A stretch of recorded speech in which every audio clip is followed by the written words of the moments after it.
আর তোমরা অনেকে আমাকে ফোন করছিলে, ইনস্টাগ্রামে ডিএম করছিলে যে দাদা ব্লগ কেন আসছে না। এখানে কিন্তু অনেক বড় করে পূজা হয়েছিল, এই যে দেখতে পারো কালিমার আমাদের ফাইনাল লুক। এন্ড আর একটা খুশির খবর দিতে চাই তোমার সঙ্গে যে আমাদের আর দেখতে পারো কি তুফান বাইরে, ভাই দেখো। Hello friends, good morning, welcome to my new blog. এই যে দেখতে পারো এখন বাজে সময় সকাল 5:41 আর আজকের ব্লগটা শুরু করছি আমাদের নতুন কালী মন্দির থেকে। আর আমাদের কালী মন্দির কিন্তু অনেকটা এখানে আপডেট হয়ে গেছে। এই যে দেখতে পারো এখানে ফুল তো একদম সবকিছু রেডি, এন্ড এখানে কিছু মালা লাগানো হয়েছিল কারণ কিছুদিন আগে পূজা হয়েছিল। এই যে দেখতে পারো এখানে একটা ঘন্টা লাগানো হয়েছে অনেক বড়। আর এখানে কিন্তু অনেক বড় করে পূজা হয়েছিল, কিন্তু একটা প্রবলেমের কারণে আমি ব্লগ দিতে পারিনি। সত্যি অনেকটাই খারাপ লাগলো, কারণ আমি 4-5 দিন হয়েছে আমি ভিডিও দেইনি। তো আর তোমরা অনেকে আমাকে ফোন করছিলে, ইনস্টাগ্রামে ডিএম করছিলে যে দাদা ব্লগ কেন আসছে না। তো অনেককে আমি রিপ্লাই করেছি যে একটা প্রবলেম চলছে, সেই প্রবলেমের কারণে আমি ব্লগ দিতে পারিনি। যাই হোক, বাদ দাও। তো এই প্রবলেমটার কথা না হয় কোন একটা ব্লগে তোমাদের নিশ্চয়ই বলবো। আর এই যে দেখতে পারো আমাদের কালী মা এখানে কতটুকু হয়ে গেছে, এখানে তো পূজা টুজা হয়ে গেছে, সবকিছু একদম বাই যাত্রা টাত্রা হয়ে গেছে। এই যে দেখতে পারো কালীমার আমাদের ফাইনাল লুক। আর এখানে পূজা টুজা হয়েছিল, গট টট বসানো হয়েছিল। আর এই যে দেখতে পারো আমাদের শিব ঠাকুরটা এন্ড কালীমা এখানে এতটুকু রেডি হয়েছে, সবকিছু এখানে হয়ে গেছে। এই যে দেখতে পারো লাইটও লাগানো হয়েছে, ভিতরে একটা বাইরে একটা, এখানে বোর্ডও লাগানো আছে। এটা হলো ঘন্টাটা। আর এই সাইডটাই দেখতে পারো এখানে একটা ত্রিশূল এন্ড শিবলিঙ্গটা এখানেও ঘট বসানো হয়েছিল, এন্ড পূজা টুজা খুব সুন্দরভাবে হয়েছিল আর কি।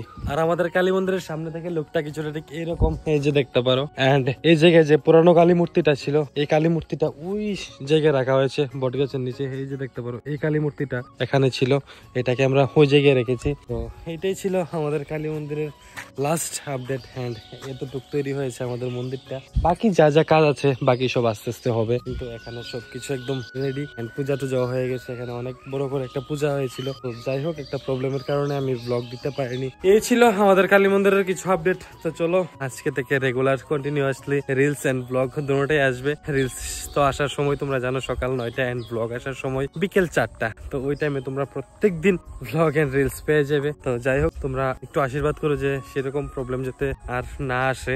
আর এই যে দেখতে পারো সকালের ভিউটা কি দারুণ হয়েছে না। এই যে দেখতে পারো আজকে কিন্তু কুয়াশা কুয়াশাও হয়ে গেছে। এই যে দেখতে পারো সাদা সাদা কুয়াশা কুয়াশা, অনেকদিন পর সকালবেলা এইরকম ভিউ দেখতে পেলাম এই জায়গায় এসে। তো চলো ফটাফট ব্লগ এন্ড রিলস শুট করে নি, দেন বাড়িতে গিয়ে রিটুইট করে আপলোড করতে হবে, তারপর তোমার সঙ্গে হচ্ছে কথা। এখন তো বাজে বিকেল 3:06। এই যে দেখতে পারো, আর এই জায়গায় এসে তাড়াতাড়ি করে আজকের ব্লগ ভিডিওটা আপলোড করেছি। আর এখান থেকে দিনের অবস্থাটা দেখতে পারো, মানে বৃষ্টি অলমোস্ট চলে এসেছে। আর দেখতে পারো কি তুফান বাইরে, ভাই দেখো গাছ মাছ কি অবস্থা করছে। আর ওইখান থেকে দেখতে পাচ্ছি মানে প্রচন্ড জোরে ওইখান থেকে এদিকে তুফান আসছে। এখানে আমাকে ভালো একটা জায়গায় যেতে হবে। আর এই যে দেখতে পারো পুকুরের মধ্যে মানে বৃষ্টি কিন্তু চলে এসছে। এই যে দেখতে পারো পাতা টাতা ভাই কি হাল অবস্থা করে আছে। এই যে দেখতে পারো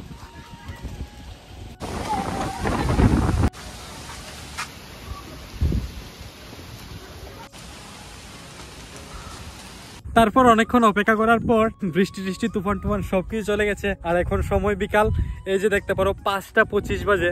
আর বিকালের ওয়েদারটা দেখতে পারো কিছুটা ঠিক এরকম হয়ে আছে। তো দেখো ভাই, যার কারণে আমি ভিডিও আপলোড করতে পারিনি, মানে কারণটা হচ্ছে অনেক প্রবলেম চলছে আমার জীবনে। কোনো একদিন আমার ভিডিওতে না হয় বলবো যে কি প্রবলেম ছিল, সবই বলবো আস্তে আস্তে, সবই বলবো তোমার সঙ্গে। আমরা হলাম মানুষ, আমাদের জীবনে যদি সমস্যা না আসে কার জীবনে সমস্যা আসবে বলো, কিছু করার নেই। তো অনেকটাই দিন পরে আসলাম এই জায়গায়, অনেকটাই ভালো লাগছে, কারণ আর এই জায়গায় অনেকদিন ধরে আসা হচ্ছে না। তো যাই হোক, অনেকটাই হালকা লাগছে যে আজ থেকে আমি ভিডিও আবার দিচ্ছি। আজ না কাল থেকে আমি ভিডিও দিচ্ছি। তো কালকের যে ব্লগটা ওইটা আমার অনেকদিন আগেরই শুট করা ছিল, তো ওইটার এডিট করা হয়ে ওঠেনি, সেই জন্য আর ব্লগও দিইনি। তো যাই হোক, অনেকটাই খারাপ লেগেছে যে, কারণ আমি তোমার সঙ্গে কথা দিয়েছি যে আমি ডেইলি ব্লগ আপলোড করব যদি কোনো বিশেষ সমস্যা না থাকে, কিন্তু একটা অনেক বড় সমস্যা চলে এসছে, সেই কারণে আর ভিডিও দিতে পারিনি। প্লিজ তোমরা আমাকে যদি পারো ক্ষমা করে দিও। এন্ড তোমরা কি রকম ব্লগ চাও নিচে অবশ্যই কমেন্ট করে তোমাদের মতামত জানিয়ে যেও। এন্ড আর একটা খুশির খবর দিতে চাই তোমার সঙ্গে যে আমাদের ফেসবুকের প্রিয় পরিবারটা কিন্তু 2100 কমপ্লিট হয়ে গেছে, মানে 2.1K কমপ্লিট হয়ে গেছে। আর আমার চুলদারির অবস্থা দেখতে পারো কি হয়ে আছে, অনেকদিন ধরে চুলদারিও কাটা হয় না। তো যাই হোক, সবকিছু করবো আস্তে আস্তে। এন্ড আমাদের যে ইউটিউবের পরিবারটা ওইটা কিন্তু 1300 কমপ্লিট হয়ে গেছে। তো অসংখ্য ধন্যবাদ আমাকে যারা যারা এত সাপোর্ট করছো। তো আমি জানি যে আমি সেরকম কোনো ব্লগ দিতে পারছি না, আমি আমার বাড়ি ঘরের এন্ড এই যে আমাদের সুন্দর জায়গার ব্লগটা তোমাদের সঙ্গে শেয়ার করি, এই ব্লগটি তোমরা এত সাপোর্ট করছো, তো অসংখ্য ধন্যবাদ তোমাদেরকে। তো চলো আজকের ব্লগটা আর বেশি বড় করলাম না, এতটুকুই। ভিডিওটা কেমন লেগেছে নিচে অবশ্যই কমেন্ট করে জানিয়ে দিও। ভালো লাগলে একটা লাইক করে শেয়ার করে দাও তোমাদের বন্ধু বান্ধবের সঙ্গে। দেখা হচ্ছে কালকে নতুন ব্লগে। ততক্ষণ তোমরা ভালো থেকো, সুস্থ থেকো, নিজের খেয়াল রাখো, মা বাবার খেয়াল রাখো। বাই। তোমরা অনেকটাই মেসেজ আর তোমরা অনেকটাই